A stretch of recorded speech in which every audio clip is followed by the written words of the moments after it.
ഒരു അമ്മ സ്വന്തം കുഞ്ഞിനെ കൊല്ലുന്ന വാർത്തകളൊന്നും ഇന്നത്തെ കാലത്ത് വലിയ പുത്തരിയൊന്നും അല്ല അല്ലേ?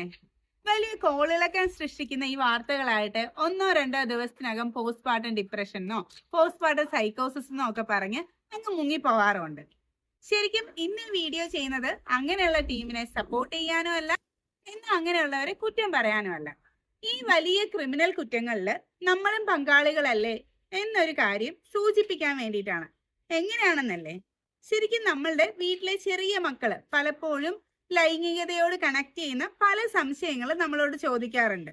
എന്തിനീ സംശയം ചോദിച്ചു എന്നൊരു രീതിയിൽ, അല്ലെങ്കിൽ അവരെ ഇനി ഒരിക്കലും ഇമാതിരിയുള്ള സംശയങ്ങൾ ചോദിക്കരുത് എന്ന് പ്രേരിപ്പിക്കുന്ന തരത്തിലായിരിക്കും നമ്മുടെ നോട്ടം, അല്ലെങ്കിൽ ആ സമയത്ത് അവരെ കളിയാക്കുക, അല്ലെങ്കിൽ അവരോട് ദേഷ്യപ്പെടും.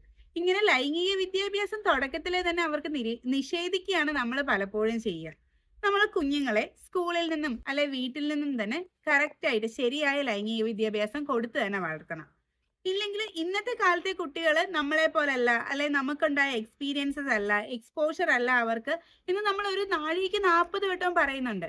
എന്നാൽ ആ ഒരു കാലഘട്ടത്തിൽ വളരേണ്ട അറിവ് അല്ലെങ്കിൽ അതിന് ഉള്ള രീതിയിലുള്ള ഗൈഡൻസ് നമ്മൾ അവർക്ക് കൊടുക്കാറുണ്ടോ? പലപ്പോഴും ഇല്ല. അതൊക്കെ തന്നെ ഇതിന്റെ പല കാരണങ്ങളും. എങ്ങനെയാണെന്നല്ലേ, ശരിക്കും നമ്മൾ കുഞ്ഞുങ്ങള് ഈ ഒരു ലൈംഗിക വിദ്യാഭ്യാസം പറഞ്ഞല്ലോ, കുഞ്ഞുങ്ങൾ സംശയങ്ങളൊക്കെ ചോദിക്കുമ്പോൾ അതിനൊക്കെ ശരിയായ രീതിയിൽ റെസ്പോണ്ട് ചെയ്തില്ല എന്നുണ്ടെങ്കിൽ അവരുടെ മനസ്സിൽ എന്തായാലും ഈ സംശയം കിടക്കും. ഈ സംശയം തീർക്കാനായിട്ട് അവര് നമ്മൾ ദേഷ്യപ്പെടുകയോ അല്ലെ നമ്മൾ കളിയാക്കുകയൊക്കെ ചെയ്താല് അവർക്ക് മനസ്സിലാവുക ഇത് നമ്മളോട് ചോദിക്കാൻ പാടില്ല എന്നാ, അല്ലാതെ സംശയം സോൾവ് ചെയ്യരുത് എന്നല്ല.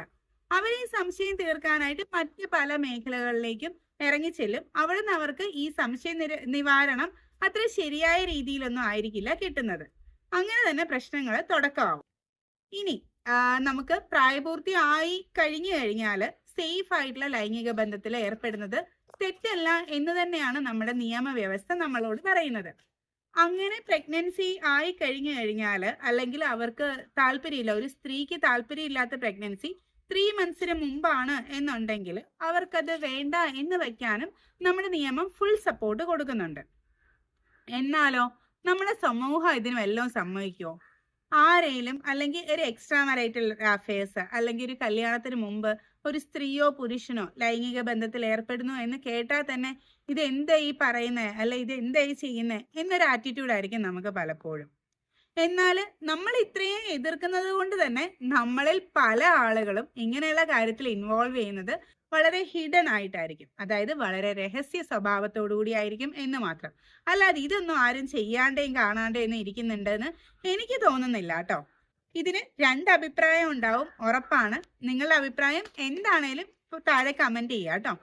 എൻ്റെ അഭിപ്രായം ഇതാണ്, ഇങ്ങനെയുള്ള കാര്യങ്ങളൊക്കെ ഹിഡൻ ആയിട്ട് നടക്കുന്നുണ്ടാവും. അപ്പൊ ആ സമയത്ത് നമ്മൾ അടുത്ത ജനറേഷനിൽ, അല്ലെ നമ്മുടെ ഈ തലമുറയിൽ, അല്ലെങ്കിൽ നമ്മുടെ സുഹൃത്തുക്കൾക്ക് നമ്മൾ പറഞ്ഞ് മനസ്സിലാക്കേണ്ട കാര്യങ്ങൾ എങ്ങനെ സേഫായി ഈ ലൈംഗിക ബന്ധത്തിൽ ഏർപ്പെടാം.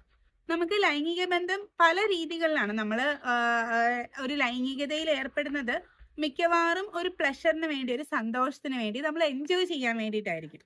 എന്നാൽ ഒരു ചില സാഹചര്യങ്ങളിൽ മാത്രമേ എന്തിനു വേണ്ടിയിട്ട് അടുത്തൊരു ജനറേഷൻ വേണം എന്നുള്ള ഉദ്ദേശത്തോടുകൂടി ലൈംഗിക ബന്ധത്തിൽ ഏർപ്പെടാറുള്ളൂ. പക്ഷെ എന്ത് ചെയ്യാം, ഈ സന്തോഷത്തിന് വേണ്ടിയിട്ട്, താൽക്കാലികമായിട്ടുള്ള ആ സമയത്തൊരു എൻജോയ്മെന്റിന് വേണ്ടിയിട്ട് എന്ന് പറഞ്ഞ് ചെയ്യുന്ന ലൈംഗിക ബന്ധങ്ങൾ പലപ്പോഴും അടുത്തൊരു കുഞ്ഞിന് ജന്മം കൊടുക്കാനുള്ള സാഹചര്യങ്ങളായിട്ട് മാറാറുണ്ട്. അപ്പൊ ഇതിനു വേണ്ടിയിട്ട് പ്രോപ്പർ ആയിട്ടുള്ള കൗൺസിലിംഗ് മെത്തേഡ്സാണ് വേണ്ടത്. എങ്ങനെ സേഫായി ലൈംഗിക ബന്ധത്തിൽ ഏർപ്പെടാം, എങ്ങനെ ആ സമയത്ത് വേണ്ട എന്ന് പ്രഗ്നൻസി വെക്കാൻ പറ്റും. അതിന് നമുക്ക് ഇന്നത്തെ കാലത്ത് കോണ്ടംസ് യൂസ് ചെയ്യാം. അത് നമ്മുടെ ഗവൺമെന്റ് നമ്മുടെ എല്ലാ പ്രൈമറി ഹെൽത്ത് സെന്ററുകളിലും ഫ്രീ ആയിട്ട് അവിടെ ഒരു ബോക്സിൽ വെച്ചിട്ടുണ്ടാവും. നമുക്ക് ആവശ്യമുള്ളവർക്ക് പോയി എടുക്കാം. പക്ഷെ അത് ആ ബോക്സിനെ തന്നെ ആളുകൾ നോക്കുന്നത് എന്തൊരു പുച്ഛത്തോടു കൂടിയാണെന്ന് അറിയും. അപ്പൊ പിന്നെ ഏതൊരാളാ ധൈര്യമായിട്ട് അവിടെ നിന്ന് ഒരു 2 കോണ്ടം വന്ന് വാങ്ങിക്കാനായിട്ട് ധൈര്യം കാണിക്കുന്നത്? ആരും ചെയ്യില്ല. ഇതൊക്കെ പ്രോപ്പറായിട്ട് ഉപയോഗിച്ചിരുന്നേ തന്നെ ഈ ബക്കറ്റിലും തോട്ടിലും ഒക്കെ പ്രസവിക്കുന്ന ഒഴിവാക്കാന്നേ. പിന്നെ ഇനിയിപ്പം കോണ്ടംസിനോട് വലിയ താല്പര്യമില്ല. ഈ കോണ്ടംസ് യൂസ് ചെയ്യുന്നത് പ്രഗ്നൻസീസ് അവോയ്ഡ് ചെയ്യാൻ വേണ്ടി മാത്രമല്ല കേട്ടോ. നമ്മുടെ ലൈംഗികതയിലൂടെ ചിലപ്പോൾ ചില രോഗങ്ങൾ നമുക്ക് പിടിപെടാറുണ്ട്. ഇതൊഴിവാക്കാനും കോണ്ടംസ് നല്ലതാണ്. പിന്നെ ഇതൊന്നും അല്ല, അത് തന്നെ പല മെഡിസിൻസ് ഉണ്ട്, ഇംപ്ലാന്റ്സ് ഉണ്ട്, അല്ലെങ്കിൽ മറ്റേ കോപ്പർട്ടി പോലുള്ള മെത്തേഡ്സ് ഉണ്ട്, സർജിക്കൽ മെത്തേഡ്സ് ഉണ്ട്. ഇതിൽ ഏത് വേണേലും നമുക്ക് ആവശ്യമില്ലാത്ത പ്രഗ്നൻസീസ് ഒഴിവാക്കാനായിട്ട് നമുക്ക് ഉപയോഗിക്കാം. ഇനി അബദ്ധവശാൽ ഇതിന്റെ സമയമൊക്കെ കഴിഞ്ഞു, പ്രഗ്നന്റ് ആയി എന്നിരിക്കട്ടെ, അതും സേഫ് ആയിട്ട് നേരത്തെ ഏർലി പ്രഗ്നൻസി ആണെന്നുണ്ടെങ്കിൽ നമുക്ക് ഒഴിവാക്കാനുള്ള മെത്തേഡ്സ് ഒക്കെ ഉണ്ടെന്നേ. ഇങ്ങനെയുള്ളവര് അത് ഓപ്പൺ ആയിട്ട് സമൂഹത്തോട് അല്ലെങ്കിൽ വേണ്ടപ്പെട്ടവരോട് പറയാൻ റെഡി ആവണം. പ്രോപ്പർ ആയിട്ടുള്ള മെഡിക്കൽ അഡ്വൈസ് തേടാൻ റെഡി ആവണം. പലപ്പോഴും നിങ്ങൾ ഗൂഗിളിലൊക്കെ സെർച്ച് ചെയ്ത് അല്ലെങ്കിൽ ശരിക്കും നല്ലൊരു രജിസ്റ്റേർഡ് മെഡിക്കൽ പ്രാക്ടീഷണർ അല്ലാത്ത, എക്സ്പേർട്ട് അല്ലാത്ത ഒരാളുടെ ഒപ്പീനിയനൊക്കെ ചോദിച്ച് എന്തെങ്കിലുമൊക്കെ കുറേ മെത്തേഡുകളൊക്കെ നോക്കും. കുറേ ആൾക്കാർ കപ്പളങ്ങയും അല്ലെങ്കിൽ പൈനാപ്പിളും ഒക്കെ തിന്നു നടക്കും. അത് നല്ല പഴുത്ത കപ്പളങ്ങയും പൈനാപ്പിളും ഒക്കെ തിന്നുകൊണ്ട് നിങ്ങളുടെ വൈറ്റമിനെ റിച്ച് ആവുകയും നിങ്ങൾ ഹെൽത്തി ആവുകയും ചെയ്യും എന്നല്ലാതെ ഈ കപ്പളങ്ങയും പൈനാപ്പിളും ഒക്കെ പ്രഗ്നൻസി അലസിപ്പിച്ച് കളയുന്നുണ്ടെങ്കിൽ ഇത്രയും ആളുകളൊന്നും ഞങ്ങളെ മെഡിക്കൽ പ്രാക്ടീഷണറെ തേടി ഈ പ്രഗ്നൻസി ഒന്ന് കളഞ്ഞു തരുമോ എന്ന് ചോദിച്ച് വരേണ്ട കാര്യമില്ല. അല്ലെങ്കിൽ ഈ പറഞ്ഞ തോട്ടിലും ആറ്റിലും ഒന്നും പോയി പ്രസവിച്ച് കൊച്ചിനെ കൊന്നു കളയേണ്ട കാര്യം വരുന്നില്ല. അപ്പൊ ഇതൊക്കെ തെറ്റായ രീതികളാണ്. ഒരു നല്ലൊരു മെഡിക്കൽ പ്രാക്ടീഷണറെ കണ്ടാൽ തീരാവുന്ന പ്രശ്നമേ ഏർലി പ്രഗ്നൻസീസിലുള്ളൂ. ഇനിയല്ല, ഇനിയിപ്പോ കുറെ വൈകി പോയി എന്നിരിക്കട്ടെ, ഇങ്ങനെയുള്ള ഒരുപാട് കേസസ് നമുക്ക് വരാറുണ്ട് കേട്ടോ. ഏർലി പ്രഗ്നൻസീസ് ആണ്, പ്രായപൂർത്തിയായ ആളാണെന്നുണ്ടെങ്കിൽ സിമ്പിൾ ആയിട്ട് അത് സോൾവ് ചെയ്യാന്നുള്ളതേ ഉള്ളൂ. എന്നാൽ നേരത്തെയാണ്, അതായത് പ്രായപൂർത്തി ആവാത്തൊരു കുഞ്ഞാണ് അതിൽ ഏർപ്പെട്ടതെന്നുണ്ടെങ്കിൽ അതിൽ ഉത്തരവാദികളായിട്ടുള്ള ആളുകളെ നിർബന്ധമായിട്ട് നിയമത്തിന്റെ മുന്നിൽ കൊണ്ടുവരാനായിട്ടും ഇതോടൊപ്പം തന്നെ എല്ലാവരും ശ്രമിക്കണം. കാരണം അതൊരിക്കലും നിയമപരമായി ശരിയല്ല. നിയമപരമായി എന്ന് മാത്രമല്ല, അത് ആ കുഞ്ഞിന്റെ ജീവിതം, ഭാവി വളരെ മോശമായി അഫക്റ്റ് ചെയ്യാൻ, അതിന്റെ ശാരീരികവും മാനസികവുമായ ആരോഗ്യത്തിന് ഒരുപാട് ക്ഷതമേൽപ്പിക്കാൻ കാര്യമുള്ള ഒരു കാര്യമാണ്. അപ്പൊ അതുകൊണ്ട് പ്രായപൂർത്തിയായിട്ടുള്ള കുട്ടികൾക്ക് വേണ്ടിയിട്ടല്ല കേട്ടോ ഞാൻ ഈ സംസാരിക്കുന്നത്. തികച്ചും പ്രായപൂർത്തിയായിട്ടുള്ള അല്ലെങ്കിൽ ഹെൽത്തി ആയിട്ടുള്ള ലൈംഗിക ബന്ധത്തിൽ ഏർപ്പെടുമ്പോൾ by chance unwanted pregnancies face ചെയ്യേണ്ടി വരുന്ന ആളുകൾക്കാണ്. അങ്ങനെയുള്ള ആളുകൾ ഈ പറഞ്ഞ പോലെ ഹോസ്പിറ്റൽസിൽ എത്തിക്കഴിഞ്ഞാൽ, അല്ലാത്ത ആളുകൾ പ്രഗ്നന്റ് ആയി കഴിഞ്ഞാൽ ഹോസ്പിറ്റലിൽ എത്തരുത് എന്നല്ല കേട്ടോ. ഇങ്ങനെ എന്ത് പ്രശ്നം ഉണ്ടായാലും ധൈര്യമായിട്ട് ഒരു നല്ല രജിസ്റ്റേർഡ് മെഡിക്കൽ പ്രാക്ടീഷണറെ കണ്ട് അഡ്വൈസ് തേടണം. അതിനനുസരിച്ചുള്ള മറ്റു കാര്യങ്ങളിലേക്ക് അവർ നിങ്ങളെ ഗൈഡ് ചെയ്യുന്നതായിരിക്കും. എൻ്റെ ലൈഫിൽ ഒരുപാട് ഇങ്ങനത്തെ കേസസ് ഞാൻ കണ്ടിട്ടുണ്ട്. ഈ കഴിഞ്ഞ ഇടയ്ക്ക് ഒരു കുട്ടി വന്നതേ ഉള്ളൂ ഇതുപോലെ തന്നെ, അതായത് പ്രായപൂർത്തിയായ കുട്ടികളാണ് എൻ്റെ അടുത്ത് വന്നിട്ടുള്ള ഇതുവരെയുള്ള എല്ലാ ആളുകളും. അതൊരു അൺവാണ്ടഡ് പ്രഗ്നൻസി ആയിട്ട് അവരിതിന് എങ്ങനെയെങ്കിലും ഇല്ലാണ്ടാക്കണം എന്ന് പറഞ്ഞ് ആദ്യക്കോ പുറകെ നടന്ന ഒരു വലിയ എമൗണ്ട് ആ ആൾക്ക് കൊടുത്തിട്ട് കുറച്ച് വൈറ്റമിൻ ടാബ്ലറ്റ് അവർ എഴുതി കൊടുത്തു അത്രേ. എന്നിട്ട് അതും വാങ്ങിച്ച് കഴിച്ചുകൊണ്ട് നടക്കുന്നു, എന്ത് ചെയ്യണം എന്നറിയില്ല എന്ന് പറഞ്ഞു. വേറൊരു കുട്ടി വന്നത് ഒരു ലേറ്റ് പ്രഗ്നൻസി ആയി, അതായത് അത്യാവശ്യം കുഞ്ഞ് വയറിൽ ഏകദേശം നല്ല വളർച്ച എത്തിയൊരു കുട്ടി.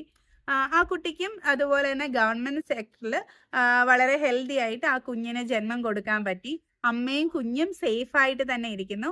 ആ കുഞ്ഞിനെ അവർക്ക് വേണ്ട അതുകൊണ്ട് അമ്മത്തൊട്ടിൽ ലയിപ്പിച്ചു. ആ മോളാണെങ്കിൽ, അതായത് മോളെന്ന് ഉദ്ദേശിച്ചത് ആ അമ്മയാണെങ്കിൽ ആളും കുട്ടിയായിരുന്നു, അതായത് 10-21 വയസ്സേ ആയിട്ടുണ്ടായിരുന്നുള്ളൂ. അവള് സേഫ് ആയിട്ട് അടുത്ത് അവളുടെ പഠനത്തിലേക്ക് മുന്നോട്ട് പോയി. അവരുടെ ജീവിതം സേഫായി. ശരിക്കും അതങ്ങനെ സംഭവിച്ചത് ഈ ഒരു കറക്റ്റ് സമയത്ത് അവരുടെ ബന്ധുക്കളുടെ അല്ലെങ്കിൽ മെഡിക്കൽ ടീമിന്റെ ഒക്കെ സപ്പോർട്ട് ഉള്ളത് കൊണ്ടാണ്. അപ്പൊ ഇങ്ങനെയൊക്കെ ചെയ്തതിലൂടെ എത്ര ബക്കറ്റ് പ്രഗ്നൻസീസാ ഒഴിവാക്കിയെന്നറിയോ? ശരിക്കും ഈ സമയത്ത് ഒറ്റപ്പെടുത്തലും കുറ്റപ്പെടുത്തലും ഒന്നും അല്ല വേണ്ടത്. ഒന്ന് ചേർത്ത് നിർത്തി ഒന്ന് സപ്പോർട്ട് ചെയ്തേ. ഈ ലൈംഗിക ബന്ധമൊക്കെ നോർമലാന്നേ. എല്ലാ ഹെൽത്തി ആയിട്ടുള്ള മനുഷ്യന്മാർക്കും സെക്ഷലി അട്രാക്ഷനും തോന്നലും അല്ലെങ്കിൽ ഇതിലെ ശാരീരിക ബന്ധത്തിൽ ഏർപ്പെടാനും ഒക്കെ തോന്നും. ഏർപ്പെട്ട് കഴിഞ്ഞാൽ ഒരു പ്രഗ്നൻസി ഉണ്ടാവുന്നതും ഒക്കെ നോർമലാ. അതിന്റെ ഫലമായിട്ട് അവരവരുടെ ജീവിതം തന്നെ ഹോമിക്കണം എന്നൊക്കെ പറയുന്നത് ഭയങ്കര തെറ്റായ കാര്യമാണ്. അതുകൊണ്ട് ആ സമയത്ത് അവർക്ക് വേണ്ട ഒരു സപ്പോർട്ട് കെയർ ഒക്കെ ഒന്ന് കൊടുത്തു നോക്ക്. ചിലപ്പോൾ ഈ ഇങ്ങനത്തെ പ്രഗ്നൻസീസും അല്ലെങ്കിൽ പ്രഗ്നൻസീസ് മാത്രമല്ല, ഇത് കഴിഞ്ഞിട്ടുള്ള കൊലപാതകങ്ങളൊക്കെ നമുക്ക് ഒരുപാട് ഒഴിവാക്കാൻ പറ്റും. അപ്പൊ ഇന്ന് മുതൽ അങ്ങനെ ഒന്ന് ശ്രമിച്ചു നോക്കാം കേട്ടോ. ഇതിന് ശരിയാ, നല്ല പോസിറ്റീവ് ആയിട്ടുള്ള റെസ്പോൺസും കിട്ടും. ഇതിന് നേരെ ഓപ്പോസിറ്റ് ആയിട്ട് ചിന്തിക്കുന്ന ആളുകളും ഉണ്ട്. നിങ്ങളുടെ അഭിപ്രായം എന്തായാലും കമന്റ് ചെയ്യാട്ടോ. എൻ്റെ അഭിപ്രായം ജസ്റ്റ് ഞാൻ പറഞ്ഞേ ഉള്ളൂ.